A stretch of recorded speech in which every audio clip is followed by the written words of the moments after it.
Hello everyone, welcome to the channel एडुटी। तो आज की वीडियो में मैं आपके साथ कुछ फिजिक्स के क्वेश्चंस शेयर करूंगी जो आपके एग्जाम के पॉइंट ऑफ व्यू से इंपॉर्टेंट हैं। तो आज के जो क्वेश्चंस हैं वो यूनिट एंड मेजरमेंट टॉपिक पे बेस्ड हैं एंड ऐसे ही इजी एंड मॉडरेट क्वेश्चंस आपसे पूछे जाते हैं। अभी जो KGMU का नर्सिंग एंट्रेंस एग्जाम हुआ था उसमें भी ऐसे ही क्वेश्चन पूछे गए थे।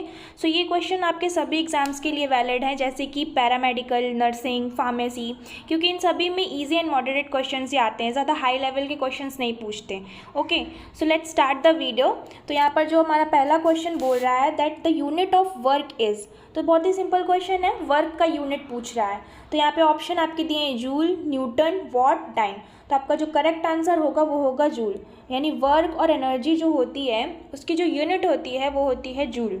फिर क्वेश्चन नंबर 2 है यहाँ पर, light year is the unit of. Light year किसकी यूनिट है? आपके ऑप्शन है डिस्टेंस, टाइम, लाइट इंटेंसिटी और मास। तो आपका जो करेक्ट आंसर होगा वो होगा ए ऑप्शन, यानी कि डिस्टेंस। लाइट ईयर डिस्टेंस की यूनिट होती है। यहाँ पर ईयर को देखकर आप कंफ्यूज मत हो जाना, टाइम की यूनिट मत समझ लेना। लाइट ईयर बोल रहा है तो आपकी ये जो यूनिट होगी वो होगी डिस्टेंस की। ये क्वेश्चन आपसे अभी KGMU BSc नर्सिंग का जो एग्जाम हुआ था, यही क्वेश्चन एग्जैक्टली यही क्वेश्चन पूछा गया था कि light year is the unit of. उसमें ऑप्शन दिए थे, उसमें एक आंसर था आपका डिस्टेंस, जो कि करेक्ट आंसर था। इस तरह के क्वेश्चन आपके पैरामेडिकल या अदर नर्सिंग एग्जाम में भी पूछे जा सकते हैं, इसलिए मैं आप लोगों से ये क्वेश्चन शेयर कर रही हूँ। तो आप लोग बहुत ईजी समझ के इसको इग्नोर मत करना, क्योंकि यहाँ पैरामेडिकल में और नर्सिंग में इसी टाइप के क्वेश्चन आते हैं। मैं चाहूँ तो इससे हाई लेवल के क्वेश्चन भी पढ़ा सकती हूँ, लेकिन वो आने ही नहीं है या उस तरह का ज़्यादा हाई-फाई नहीं जाते हैं वो लोग। तो आप भी पढ़ के क्या करोगे? जो क्वेश्चन पूछे जाते हैं, जिस टाइप के क्वेश्चन आते हैं, आप उतना ही पढ़ो तो बेटर है। एंड यस, इससे सिमिलर एक और क्वेश्चन होता है लीप ईयर। आपने सुना होगा लीप ईयर, और आपका ये भी क्वेश्चन पूछा जा सकता है कि leap year is the unit of. तो जो लाइट ईयर होती है वो डिस्टेंस की यूनिट होती है, जबकि जो ये लीप ईयर है वो टाइम की यूनिट है। अब आपसे ज़रूरी नहीं कि एग्जैक्टली यही पूछ लिया जाए कि लाइट ईयर किसकी यूनिट होती है। आपसे ये भी क्वेश्चन पूछा जा सकता है कि लीप ईयर किसकी यूनिट होती है, तब फिर आपका आंसर होगा टाइम। तो आप ये दोनों में कंफ्यूज मत होना। Light year is the unit of distance, जबकि leap year is the unit of time. Okay, फिर नेक्स्ट क्वेश्चन में चलते हैं। क्वेश्चन नंबर 3 यहाँ पर बोल रहा है the ampere unit is. Ampere is the unit of. Ampere किसकी यूनिट होती है? ऑप्शन है light intensity, electric charge, electric current, magnetic field. तो आप सबको पता है एम्पियर होती है इलेक्ट्रिक करंट की यूनिट। जो करंट होता है उसकी यूनिट होती है एम्पियर, जिसको हम कैपिटल A से डिनोट करते हैं। ठीक, फिर आपका नेक्स्ट क्वेश्चन है parsec is the unit of. Parsec किसकी यूनिट होती है? आपके ऑप्शन है distance, time, flashes of light, magnetic force. तो आपका जो करेक्ट आंसर है वो है ए, यानी कि distance. Parsec is the unit of distance. जैसे लाइट ईयर आपकी डिस्टेंस की यूनिट थी, वैसे पार्सेक भी डिस्टेंस की यूनिट होती है। डिस्टेंस की अलग अलग यूनिट होती है, light year, parsec, metre, centimetre, etcetera. Question number 5 मैंने स्किप कर दिया क्योंकि वो थोड़ा मिसप्रिंट था। फिर इसके बाद आपका क्वेश्चन नंबर 6 है curie is the unit of. Curie किसकी यूनिट होती है? आपके ऑप्शन है radioactive purity, temperature, heat, energy. तो जो आपका करेक्ट आंसर है वो है ए, रेडियो एक्टिव प्योरिटी। जो क्यूरी होता है वो रेडियो एक्टिव की यूनिट होती है। इसी तरह का मिलता जुलता क्वेश्चन आपके अभी BSc नर्सिंग में पूछा गया था। क्वेश्चन ऐसा था, उसमें बोला गया था न्यूक्लियर साइज। जो न्यूक्लियर साइज होता है उसको किस में मीज़र करते हैं? तो क्वेश्चन था आपका न्यूक्लियर साइज इज मीजर्ड इन। कुछ ऑप्शन दिए थे, उसमें से एक ऑप्शन था फर्मी, जो कि उसका करेक्ट आंसर था। तो अगर आपसे ये क्वेश्चन पूछा जाता है घुमा के थोड़ा सा और ऑप्शन आपके उसमें फर्मी है, तो न्यूक्लियर साइज का ध्यान रखिएगा। न्यूक्लियर साइज को मीज़र करते हैं फर्मी में, जबकि रेडियो एक्टिव की जो यूनिट होती है वो होती है क्यूरी। ठीक है, फिर आपका नेक्स्ट क्वेश्चन नंबर 7 है the unit of pressure is. Option है पास्कल, डाइन, अर्ग, जूल। तो आपका जो करेक्ट आंसर है वो है ए, यानी कि पास्कल। प्रेशर को हम पास्कल में भी मेज़र करते हैं और 1 पास्कल इज इक्वल्स टू होता है न्यूटन, 1 न्यूटन पर मीटर स्क्वायर। तो अगर ऑप्शन में पास्कल ना देकर न्यूटन पर मीटर स्क्वायर भी दिया होगा तो भी आपका करेक्ट आंसर होगा, क्योंकि प्रेशर की यूनिट होती है पास्कल भी और न्यूटन पर मीटर स्क्वायर भी। ठीक है, फिर नेक्स्ट क्वेश्चन नंबर 8 है candela is the unit of. Option है flame flux, light effect of light pressure, light intensity. तो आपका जो करेक्ट आंसर होगा वो होगा डी, यानी कि candela is the unit of light intensity, यानी कि ल्यूमिनस इंटेंसिटी। आपने सुना होगा ल्यूमिनस इंटेंसिटी की जो यूनिट होती है वो होती है कैंडेला। ठीक, फिर उसके बाद आपका क्वेश्चन नंबर 10 बोल रहा है in which unit can be measure food energy. Food energy को किस में मेजर करते हो आप लोग? ऑप्शन है कैलोरी, केल्विन, जूल, अर्ग। तो आपका जो करेक्ट आंसर होगा वो होगा ए यानी कि कैलोरी। जब भी हम फूड एनर्जी को नापते हैं तो कैलोरी में नापते हैं। आपने सुना होगा कि एक डेयरी मिल्क में हमारे 145 कैलोरी होती है। कभी ये सुना है बोलते हुए कि एक डेयरी मिल्क में 145 जूल होते हैं, मतलब 145 जूल एनर्जी होती है? ये गलत है। हम हमेशा बोलते हैं कैलोरी। फूड की जो एनर्जी होती है उसको हम कैलोरी में नापते हैं और एक डेयरी मिल्क में 145 कैलोरी एनर्जी होती है। फिर इसके बाद आपसे ये क्वेश्चन फिर से रिपीट पूछ लिया है, the unit of electric current. अभी मैंने बताया था इसकी यूनिट होती है एम्पियर। नेक्स्ट क्वेश्चन है the unit of power of lens in SI system is. Power की यूनिट क्या होती है? ऑप्शन है वॉट, डायोप्टर, ऑप्टर, मीटर। तो करेक्ट आंसर होगा डायोप्टर। देन फिर नेक्स्ट क्वेश्चन है what is use to measure decibels. Decibels में हम किसको मेज़र करते हैं, यानी डेसिबल किसकी यूनिट है? ऑप्शन है haemoglobin in blood, sugar in urine, intensity of sound in the atmosphere, particles in the air. तो इसका करेक्ट आंसर होगा सी यानी कि intensity of sound in the atmosphere. जो डेसिबल है वो साउंड की यूनिट होती है, इसीलिए जो साउंड की इंटेंसिटी होती है हम डेसिबल में उसको मेज़र करते हैं। फिर क्वेश्चन नंबर 15 बोल रहा है the SI unit of Young's coefficient of elasticity. Young's coefficient of elasticity की यूनिट क्या होती है, जिसको हम वाई से डिनोट करते हैं या फिर ई से भी, और इसका फॉर्मूला होता है स्ट्रेस अपॉन स्ट्रेन। आपने सुना होगा ये फॉर्मूला, स्ट्रेस अपॉन स्ट्रेन, जहाँ पर स्ट्रेस की जो यूनिट होती है वो होती है न्यूटन पर मीटर स्क्वायर, जबकि जो स्ट्रेन होता है वो होता है यूनिटलेस, इसकी कोई यूनिट नहीं होती। Strain is the unitless and dimensional less quantity. ठीक है, तो इसकी जो वाई की भी यूनिट निकल के आएगी वो भी न्यूटन पर मीटर स्क्वायर आएगी। तो आपके जो ऑप्शन है यहाँ पे डाइन पर सेंटीमीटर, न्यूटन पर मीटर स्क्वायर, मीटर स्क्वायर पर सेकेंड। तो आपका जो करेक्ट आंसर होगा वो होगा सी, दैट इज न्यूटन पर मीटर स्क्वायर। फिर नेक्स्ट क्वेश्चन आपसे पूछ रहा है which of the following pair of physical quantities do not have the same dimensional formula.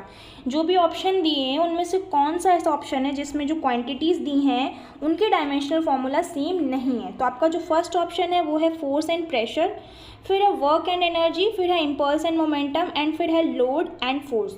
तो आपका जो इसका करेक्ट आंसर होगा वो होगा ए, यानी फोर्स एंड प्रेशर की जो डायमेंशनल फॉर्मूला होता है वो सेम नहीं होता है। डायमेंशनल फॉर्मूला का मतलब होता है एम, एल और टी के फॉर्म में रिप्रेजेंट करना, एम, एल, टी, थीटा इनके फॉर्म में रिप्रेजेंट करना, इसको हम बोलते हैं डायमेंशनल फॉर्मूला।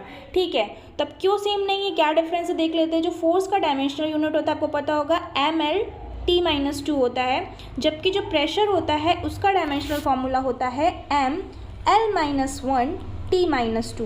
तो यहाँ पे डिफरेंस तो है ना, यहाँ पे L पॉजिटिव पावर 1 है, यहाँ पे L निगेटिव पावर 1 है।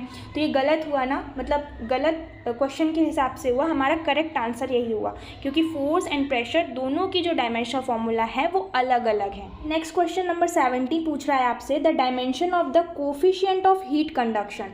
कोफिशिएंट ऑफ हीट कंडक्शन का डायमेंशनल फॉर्मूला क्या होता है? आपको 4 ऑप्शन दिए, तो इसमें जो करेक्ट आंसर है वो होगा आपका D, that is ML-T-3 θ-1। Okay, यहाँ पे थीटा टेम्परेचर है, इसमें थीटा की जगह आपसे के भी रख सकता है। तो अगर आपका ऑप्शन में यहाँ पे थीटा की जगह K-1 भी होता तो भी करेक्ट होता। ठीक है, फिर क्वेश्चन नंबर 18 आपसे बोल रहा है which of the following is a vector quantity. I hope आप लोगों को स्केलर वेक्टर तो पता ही होगा। जो स्केलर क्वांटिटी होती है उसमें सिर्फ और सिर्फ मैग्नीट्यूड होता है, जबकि जो वेक्टर क्वांटिटी होती है उसमें मैग्नीट्यूड के साथ साथ डायरेक्शन भी होता है। ठीक है, तो आपके ऑप्शन है फोर्स, स्पीड, एनर्जी, टेम्परेचर। तो इनमें से पूछ रहा है कि वेक्टर क्वांटिटी कौन सी है। तो आपका जो करेक्ट आंसर होगा वो होगा फोर्स, बिकॉज फोर्स में मैग्नीट्यूड के साथ साथ डायरेक्शन भी होती है। जबकि जो अदर 3 ऑप्शन है आपकी स्पीड, एनर्जी एंड टेम्परेचर, ये आपकी है स्केलर क्वांटिटी। ठीक है, क्वेश्चन नंबर 19 आपसे बोल रहा है which of the following is not a vector quantity. इसमें से कौन सा वेक्टर क्वांटिटी नहीं है। ऊपर वाले क्वेश्चन में वेक्टर क्वांटिटी पूछा था, इसमें से बोल रहा है कौन नहीं है।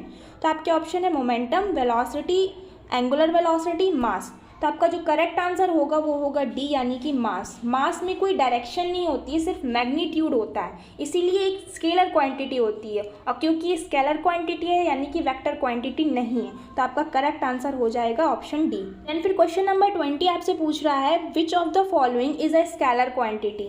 ऑप्शन है energy, torque, momentum, all of the above. तो आपका जो करेक्ट आंसर होगा वो होगा एनर्जी, यानी option number A is correct. ये एक स्केलर क्वांटिटी होती है। फिर क्वेश्चन नंबर 24 आपसे बोल रहा है which of the following is the correct formula to find the acceleration. Acceleration find करने के लिए इनमें से कौन सा फॉर्मूला एकदम सही है। तो आप इन ऑप्शन को देखिए 1 से 4 तक, और इन ऑप्शन को देख के आपको इक्वेशन ऑफ मोशन याद आ रही होगी। 3 इक्वेशन ऑफ मोशन होती है हमारी, that is v is equals to u plus a t, फिर होता है s is equals to u t plus half a t square, and फिर थर्ड इक्वेशन ऑफ मोशन होती है हमारी v square is equals to u square plus 2as। ठीक है, तो यहाँ पे जो ऑप्शन दिए गए हैं ये हमारे फर्स्ट इक्वेशन ऑफ मोशन से मिलते जुलते हैं। तो हमारा ये 2 इक्वेशन ऑफ मोशन का भी यहाँ काम नहीं, हमारा काम है यहाँ पे v is equals to u plus a t का। ठीक है, तो हमारा यहाँ पे है v is equals to u plus a t. तो अब इनमें से कौन सा ऑप्शन करेक्ट है हमारे फर्स्ट इक्वेशन ऑफ मोशन को लेके। तो यहाँ पर आप ऑप्शन देखिए, पहले हमारे यहाँ पे फर्स्ट ऑप्शन बोल रहा है a is equals to u plus v t, chance ही नहीं है, ये गलत ऑप्शन है आपका। फिर आपका है option number B, that is a is equals to v minus u by t. ये करेक्ट हो सकता है, करेक्ट हो सकता है क्या, करेक्ट है, यही आपका करेक्ट आंसर भी होगा। अब आप इतना इजी तो है, आप इतना तो समझ ही सकते हो। अब इसको थोड़ा सा इधर उधर घुमाना फिराना है तो वो आप कर लोगे। अगर आप u को इधर लेके आओ तो हो जाएगा v minus u is equals to a t, फिर ये t यहाँ नीचे जाएगा तो हो जाएगा v minus u by t is equals to a, और यही आपका यहाँ लिखा भी हुआ है a is equals to v minus u by t. तो करेक्ट आंसर आपका हो गया b। तो अगर आपका b ऑप्शन करेक्ट है तो फिर आप ये देख लो ये गलत ही ऑप्शन है आपके। ठीक है, इस तरह से आपसे फर्स्ट इक्वेशन ऑफ मोशन से रिलेटेड पूछा था, यहाँ पे अभी जो मैंने सेकंड और थर्ड इक्वेशन ऑफ मोशन बताया उससे भी रिलेटेड पूछ सकता था। तो आप इक्वेशन ऑफ मोशन लर्न करो करेक्टली, आप अपने आप निकाल लोगे करेक्ट आंसर। फिर क्वेश्चन नंबर 25 आपसे बोल रहा है which physical quantity is obtained in the ratio of momentum and velocity of matter. मतलब कि मोमेंटम एंड वेलोसिटी का जब हम रेशियो निकालेंगे तो हमें कौन सी फिजिकल क्वांटिटी ऑब्टेन होगी। ऑप्शन है आपके velocity, acceleration, mass and force. तो चलिए निकालते हैं। मोमेंटम का फॉर्मूला होता है, मोमेंटम यानी p का फॉर्मूला होता है m इंटू वी, और आपकी वेलोसिटी यानी v होती है। इन दोनों का रेशियो ही निकालना है ना, तो v यानी वेलोसिटी से वेलोसिटी कैंसिल, तो बचा हमारे पास m यानी कि मास। तो करेक्ट आंसर होगा c, मास हमारे पास ऑब्टेन होगी एज अ फिजिकल क्वांटिटी। फिर क्वेश्चन नंबर 27 है, a girl is swinging on a swing in a sitting position. मतलब एक लड़की झूला झूल रही है बैठ के सिटिंग पोजिशन में। The period of oscillation when the girl stand up. अगर वही लड़की खड़े होकर झूला झूलने लगेगी तो जो उसका टाइम पीरियड होगा, मतलब झूला तेज़ हो जाएगा या धीमा हो जाएगा। तो ऑप्शन है आपके will decrease, will be more, will depend on the height of the girl, will remain unchanged, कोई फर्क नहीं पड़ेगा। तो करेक्ट आंसर होगा आपका A, that is will decrease. अगर वो लड़की पहले बैठ के झूला झूल रही थी और फिर खड़े होकर झूलने लगी तो उसका जो टाइम पीरियड होगा वो डिक्रीज हो जाएगा। ठीक है, फिर आपसे नेक्स्ट क्वेश्चन बोल रहा है, suddenly a boy comes and sit on a rotating round table, what will be the effect on the angular velocity of the table. मतलब कि ये बोल रहा है एक राउंड टेबल है, वो गोल गोल घूम रही है, ठीक है, और कोई लड़का आता है और उसमें यहाँ पर बैठ जाता है आके, तो what will be the effect on the angular velocity. तो एंगुलर वेलोसिटी यानी कि जो सर्कल में जो घूम रही है उसकी जो वेलोसिटी है ओमेगा, एंगुलर वेलोसिटी बोलते हैं उसको, उसमें क्या फ़र्क पड़ेगा। एंगुलर वेलोसिटी बढ़ जाएगी या घट जाएगी या सेम रहेगी या कुछ फ़र्क नहीं पड़ेगा, जो भी है। तो ऑप्शन है आपके will decrease, increase, remain same, nothing can be said. तो इसका जो करेक्ट आंसर होगा वो होगा ए, यानी विल डिक्रीज। नेक्स्ट क्वेश्चन आपसे बोल रहा है, if the velocity of an object is doubled then. अगर जो किसी ऑब्जेक्ट की वेलोसिटी है उसको हम डबल कर दें, 2 गुना कर दें, तो क्या असर होगा। ऑप्शन है momentum is doubled, kinetic energy becomes 4 times, both of the above are correct, none of this. तो अब इसका मोमेंटम से और काइनेटिक एनर्जी से पहले क्या रिलेशन है ये देख लेते हैं। तो मोमेंटम का फॉर्मूला होता है P is equals to m into v, mass into velocity. तो यानी जो आप देख सकते हो फॉर्मूला से, जो मोमेंटम है वो डायरेक्टली प्रोपोर्शनल है वेलोसिटी के। मतलब अगर वेलोसिटी डबल होगी तो मोमेंटम भी डबल होगा, वेलोसिटी ट्रिपल होगी मोमेंटम भी ट्रिपल होगा। मतलब जो भी वेलोसिटी पे फ़र्क पड़ेगा वही मोमेंटम पे भी होगा। तो यहाँ पे क्वेश्चन में बोल रहा है वेलोसिटी डबल होगी तो मोमेंटम भी डबल होगा। तो इस हिसाब से हमारा ऑप्शन ए करेक्ट है, मोमेंटम इज डबल बोल रहा है, सही आंसर है। अब बी ऑप्शन भी देख लेते हैं। बोल रहा है काइनेटिक एनर्जी बिकम्स 4 टाइम्स। तो काइनेटिक एनर्जी एंड वेलोसिटी में क्या रिलेशन है पहले देख लो। Kinetic energy is equals to होता है हाफ mv², सबको पता है, इजी फॉर्मूला है, ठीक है। यानी कि जो काइनेटिक एनर्जी है वो डायरेक्टली प्रोपोर्शनल है स्क्वायर ऑफ वेलोसिटी। यानी कि अगर वेलोसिटी ये बोल रहा है क्वेश्चन में डबल होगी, यानी डबल यानी 2 2 4, स्क्वायर हो जाएगा तो 4, तो काइनेटिक एनर्जी जो है वो 4 टाइम्स हो जाएगी। तो यहाँ पे ऑप्शन में यही बोल भी रहा है, काइनेटिक एनर्जी बिकम्स 4 टाइम, यानी कि इसके लिए, इस क्वेश्चन के लिए ऑप्शन ए भी सही है, ऑप्शन बी भी सही है। मैंने आपको यहाँ पे प्रूफ भी कर दिया फॉर्मूले से, ठीक है। तो इसका करेक्ट आंसर हो जाएगा C, that is both of the above are correct. तो यहाँ पे लास्ट क्वेश्चन, क्वेश्चन नंबर 30 बोल रहा है, there is a difference between mass and weight of a body because. Mass and weight में डिफरेंस होता है, क्यों?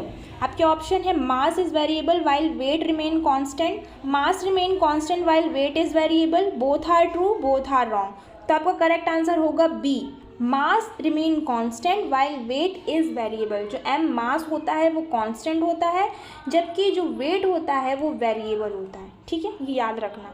So this is all for today's video and I hope आप लोगों को ये वीडियो पसंद आई होगी। इसी तरह की वीडियो मैं और भी अभी लेके आऊँगी, जब तक आपका एग्जाम नहीं चलता तब तक नॉन स्टॉप क्वेश्चन से रिलेटेड मैं आपको वीडियो शेयर करती रहूँगी, जिससे कि आपकी एक थोड़ी सी प्रैक्टिस हो जाए। So for that don't forget to like, subscribe and share and also press the bell icon, ताकि जब भी मैं कोई न्यू वीडियो अपलोड करूँ इससे रिलेटेड आप लोगों को तुरंत नोटिफिकेशन मिल जाए। So thank you for watching this video, see you guys in my next video, till then bye bye.